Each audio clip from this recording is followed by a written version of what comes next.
a pleasure to be here with you this evening to talk about the mind and to talk about how we see the mind.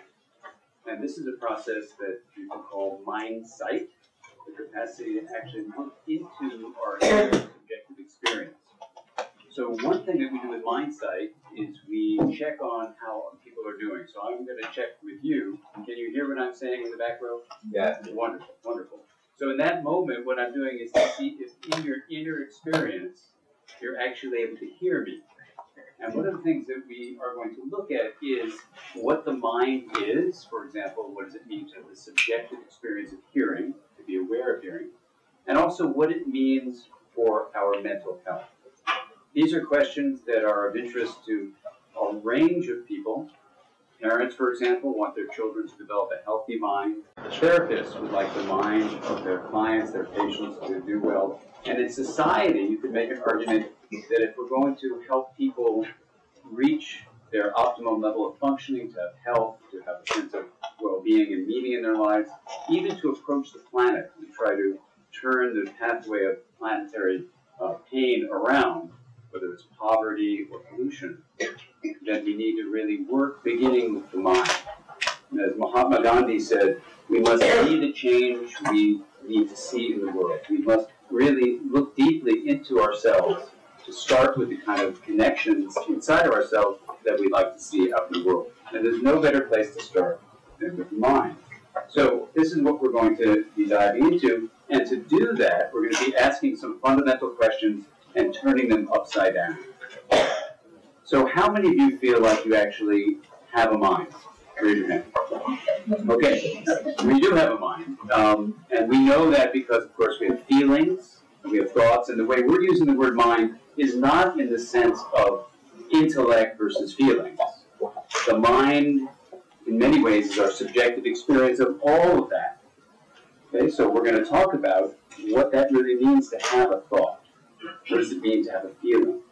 Right, so we all have minds, but not everyone actually sees the mind because we have a way of seeing the physical world, and we also have a way of seeing the inner subjective world of ourselves and others.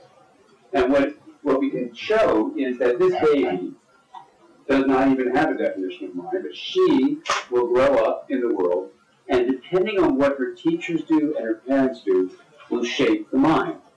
Does that make sense? That relationships actually shape the mind. But in this case, then, we need to try to define what it is that's being developed.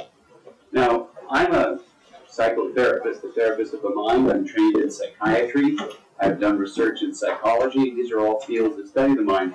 And what was startling to me 20 years ago was to wake up one day and realize that even though I was a psychiatrist, a caretaker of the mind, I had never received even one lecture, not even one lecture, that said what the mind is. So I started this journey that's resulted in me asking 100,000 mental health professionals, 7,000 school teachers, and dozens of academic individuals who study the mind, have you ever been given even one lecture on what the mind is? And for the teachers and the therapists, it turns out that over 95% of all mental health professionals around the planet, and I've asked over 100,000 of them, have never been given a lecture what the mind is. And it turns out in the fields of anthropology, sociology, psychology, even biology, there is no definition of the mind. The field of education doesn't have a definition of the mind. And what's strange is even the philosophy of mind doesn't have a definition of the mind. It's really amazing. So that's the end of my talk. So what is this thing called mind, and why don't we have a definition for it, and why in the world do we have a word for it? So some people come up to me after a talk, and they'll say, let's drop the word. And I say, okay, so what would you like to use? They say brain activity. So they'll say, well, look, this girl, she has a brain, and the mind is just the activity of her brain, which is a very common statement from a number of scientists in a branch of biology called neuroscience. And I'll have you consider that the way the brain functions, and we'll talk about this in a moment, is by electrochemical energy flow across neurons and synapses and the release of chemicals and what are called action potentials, which are like an electrical current. And I want to ask you, if you are in love with someone, is that just electrochemical energy flowing along the membranes of axons? Or is it something different? And this raises a really crucial issue, in science anyway, about what is this thing called mind? What does it mean to develop your mind, for example? So I'm going to suggest to you that when you look at the science of relationships, and study, for example, how parents interact with children, we find a really fascinating fact across all cultures. When parents sense the inner life of the child, that is, when they tune into the feelings, thoughts, hopes, dreams, attitudes, longings, intentions, motivations, all of that inner mental life that drives behavior. When parents focus on the inner mental life of the child does really well. When the parent has mindsight, it actually changes the structure of the brain to become integrated, called neural integration. Now, this is a really amazing finding, that the way you as a parent or a teacher or a friend or a therapist, the way you actually focus on the inner life of the person in front of you makes all the difference. There was even a study of primary care physicians, and if they focused on the mental life of their patient who came in with a common cold, the patient got over the common cold a day sooner, their immune function was better. There have been recent studies to show that if you develop your own mind's ability to be present for what is, basically mental presence, you actually change the ends of the chromosomes in your cells because you increase an enzyme called telomerase that keeps your cells healthy. What you do with your mind makes a difference for your relationships and your body. So we need to ask the question, what is this mind thing that can change the structure of the caps on your chromosomes and can even change the structure of your brain?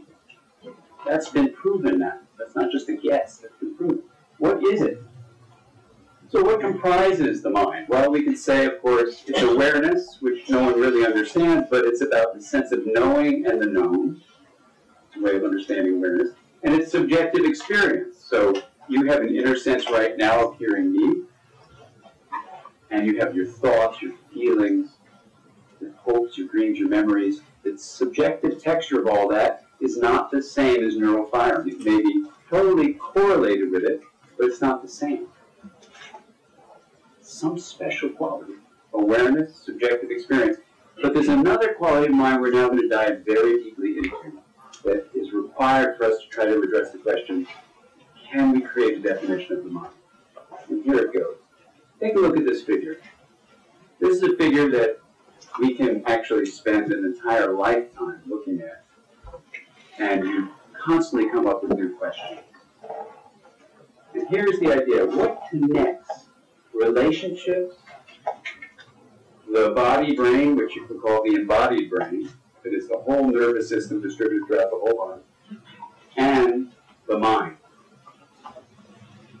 And if you sit with this question for a while, suddenly your vision starts to get a little blurry, and you start to realize that the essence of mind, the substance of mind, is not limited by the skin. That there's something that connects our relationships and our brain that needs to be the focus to understand the mind. Now let me ask you a question. How many of you feel like relationships shape the way you feel in life?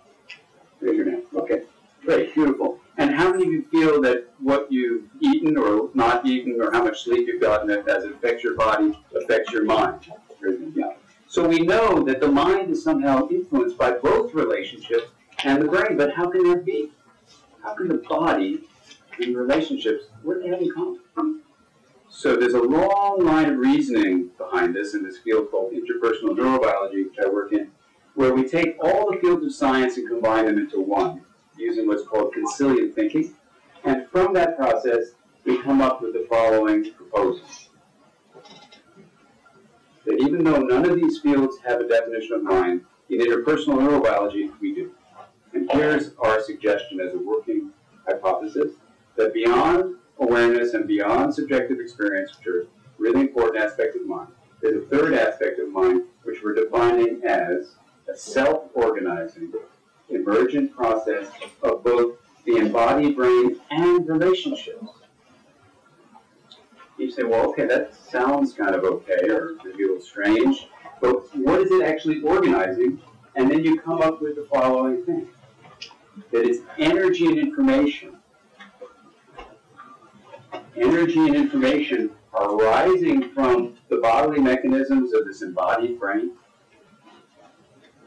and that they're also, energy and information, are shared through the patterns of communication and relationships. So if we're going to identify what's the essence of mind, I'm going to propose to you that it's energy and information that passes between us in relationships and within us when we talk about the embodied brain. Now, when I propose this to scientists, they roll their eyes and they say, oh, you must be from California. I say, why? They go, that is so unscientific. And I'm trained as a scientist, so I go, what's unscientific about it? And they go, energy. And I go, energy is not scientific? I said, isn't physics a part of like science? And they study energy. There's an equation, E equals mc squared, has energy in it. So this is the question I want to ask you to think about.